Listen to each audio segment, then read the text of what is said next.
Und ich merke es immer wieder, es ist so, so, so wichtig, mit welchen Leuten du dich umgibst. Hi und herzlich willkommen zu einem neuen Video von mir. Heute ist es mal kein Vlog, sondern ein Sit-Down-Video. Ich habe hier meine Notizen, meinen Drink hinter mir und wir werden ein bisschen reden.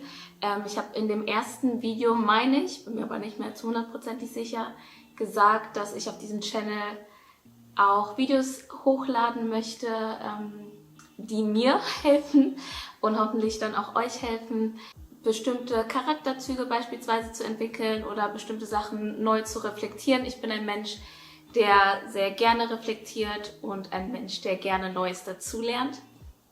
Und deshalb soll dieser Channel auch dazu dienen, zusammenzuwachsen und zusammen zu lernen. Genau, das heutige Video, ihr werdet es dem Titel schon entnehmen können, es geht um Selbstliebe. Und bevor ich es vergesse, am Ende gibt es noch eine kleine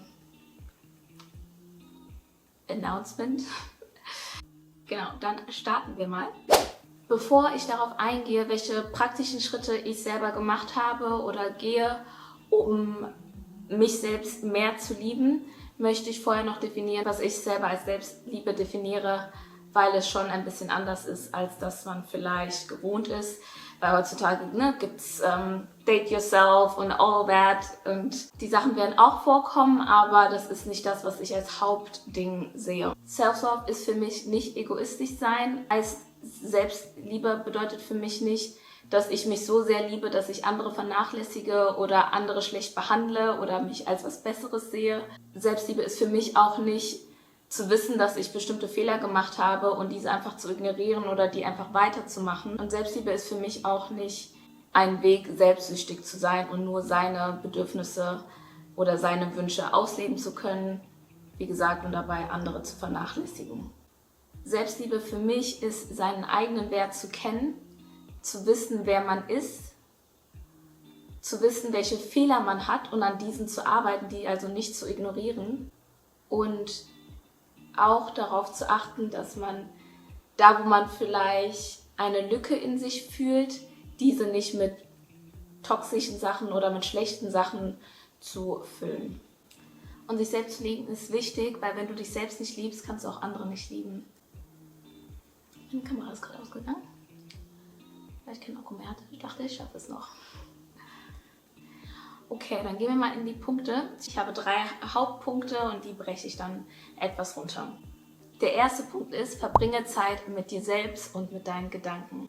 Um dich selbst zu lieben, musst du dich kennenlernen. Du musst Zeit mit dir verbringen, Zeit mit deinen Gedanken verbringen, dir selbst bestimmte Fragen stellen. Und für manche klingt das jetzt selbstverständlich, aber für manche ist das auch schon herausfordernd, weil es schwer sein kann, sich mit seinen eigenen Gedanken auseinanderzusetzen und sich mit bestimmten Glaubenssätzen auseinanderzusetzen. Aber auch hier fängt Selbstliebe schon an, weil du dann in dich investierst. Wenn du wachsen möchtest, dann gehört das dazu, sich auch mit unangenehmen Dingen zu beschäftigen. Und du kannst das romantisieren. Ich glaube, wir haben schon alle auf TikTok, Instagram gesehen, Romanticize Your Life or Date Yourself und so weiter. Und das kann man auf jeden Fall machen und es macht es manchmal vielleicht auch angenehmer oder es macht es more fun.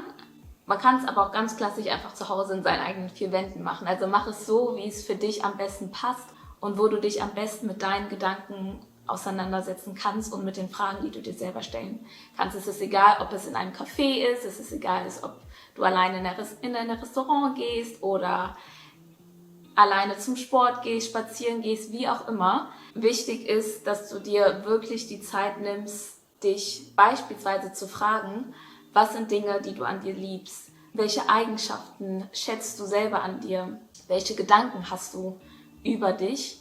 Und woher kommen bestimmte Glaubenssätze? Was sind Dinge, die du nicht an dir magst? Was sind Eigenschaften, die du vielleicht ablegen müsstest, um dich mehr zu lieben? Wichtig ist dabei und generell, was den Punkt Selbstliebe betrifft, ist, dass du gnädig zu dir selber bist. Du solltest wirklich daran arbeiten, dich selber nicht fertig zu machen, dich selber nicht runterzumachen, sondern auch liebe Worte für dich selber zu haben, so wie du gegebenenfalls zu einem Freund oder zu einer Freundin sprechen würdest. Und für mich gehört unter diesem Punkt auch, sich um sich selbst zu kümmern. Bei mir ist es so, dass ich mich an sich nicht oft oder wirklich selten eigentlich mit anderen vergleiche, es sei denn, ich habe mir selber etwas vorgenommen und halte dieses Commitment mir gegenüber nicht ein.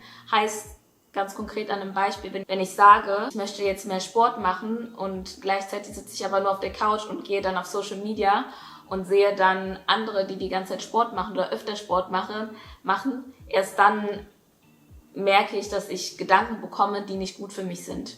Wenn ich aber selber Sport mache und um mich selbst kümmere und auf meine Gesundheit oder Ernährung achte, dann merke ich, dass mir es eigentlich komplett egal ist, was andere machen, weil ich weiß ja, dass ich mein Bestes gebe, um beispielsweise sportlicher zu sein oder mir Zeit zu nehmen in meinem Alltag, um Sport zu machen. Selbstliebe ist also auch, dein eigenes Commitment für dich selber einzuhalten.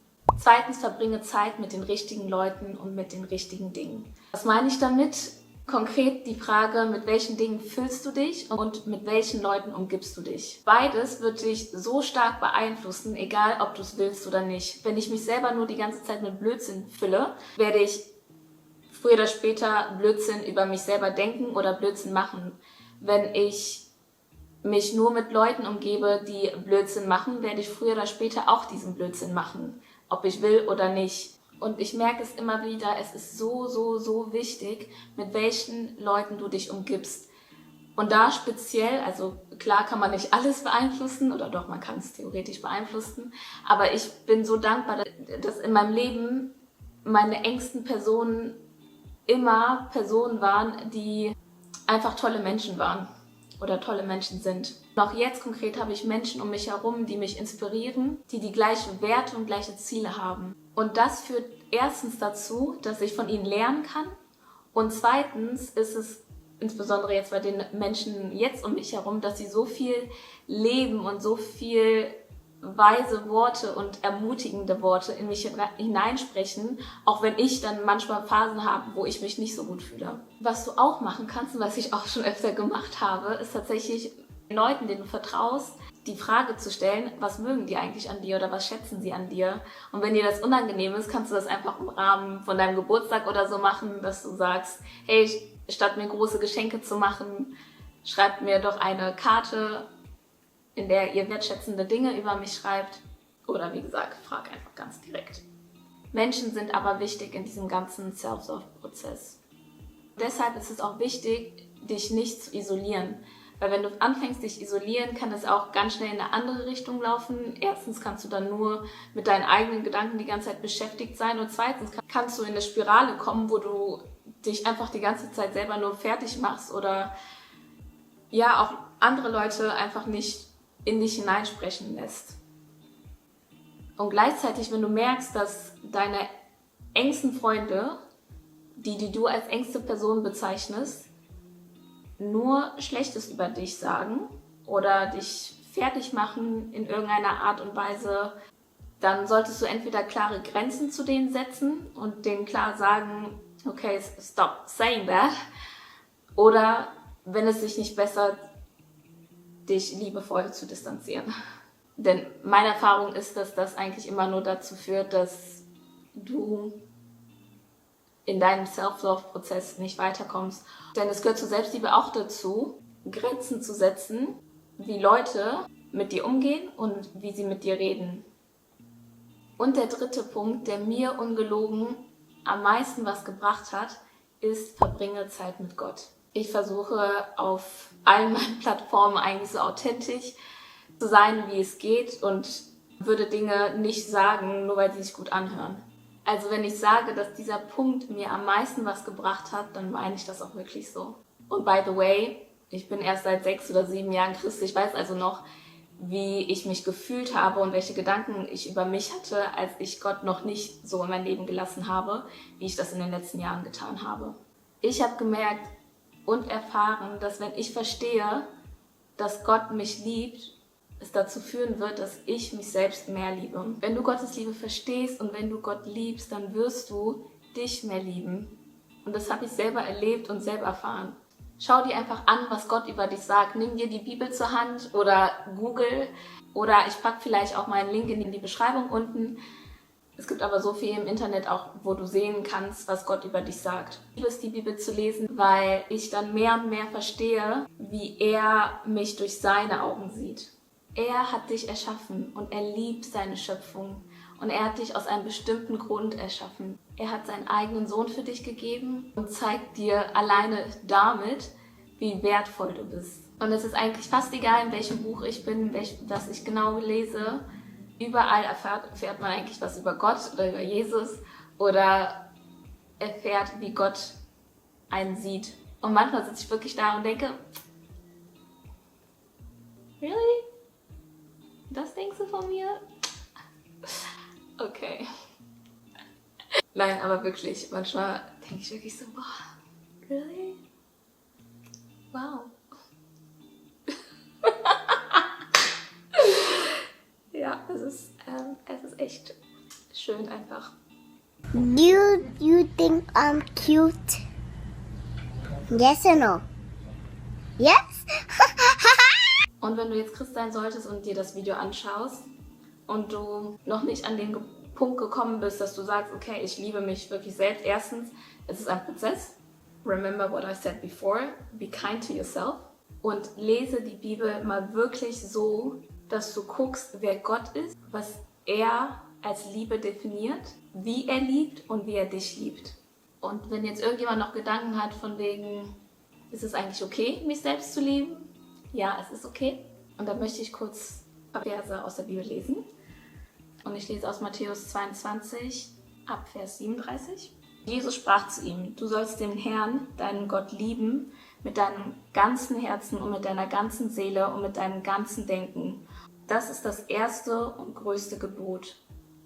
Und das zweite ist ihm vergleichbar. Du sollst deinen Nächsten lieben wie dich selbst. An diesen 2 Geboten hängen das ganze Gesetz und die Propheten. Und auch da sehen wir, dass Gott möchte, dass wir uns selbst lieben. Oh,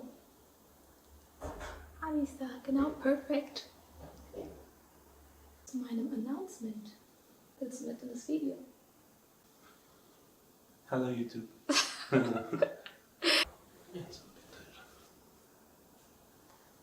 Sieht so schlecht aus, oder was?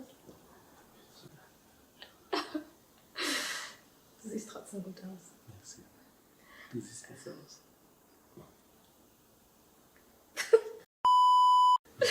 Okay. Willst du sagen oder soll ich sagen? Okay. Das war komisch. Okay. Eigentlich ist es gar nicht so dramatisch. Vielleicht haben es ein paar schon gesehen. Und die meisten, die uns kennen, wissen es eigentlich auch schon. Wir sind schwanger. Oh, ist das so? Ich kann nicht mit dir. Okay. Auf jeden Fall, yes, wir sind schwanger und ich freue mich, dass das jetzt offiziell auch hier raus ist, weil es war so schwer, Vlogs zu drehen oder generell irgendwas zu posten, ohne dass man irgendwas vermutet direkt, aber jetzt ist es auch nicht mehr zu verstecken. Genau, und das war auch einer der Gründe, warum es ein bisschen länger gedauert hat, die Videos zu schneiden oder generell die Videos aufzunehmen manchmal, auch weil ich gleichzeitig mit Schwangerschaftssymptomen etc. zu kämpfen hatte. Ja, okay, du kannst wieder gehen. Ja? Yes, danke, dass du bis hierhin geschaut hast. Es sind ein paar weitere Sit-Down-Videos geplant, aber auch ein paar Vlogs, weil wir noch einige Dinge hier in Ordnung bringen müssen, bis das Baby kommt. An Content sollte es also nicht mangeln. Ich hoffe, dass ich aber auch die Zeit finden werde, erstens daran zu denken, dass ich filmen sollte und zweitens die Zeit, um zu schneiden. Drück mir die Daumen, dass es klappt. Wir sehen uns beim nächsten Mal. Bye.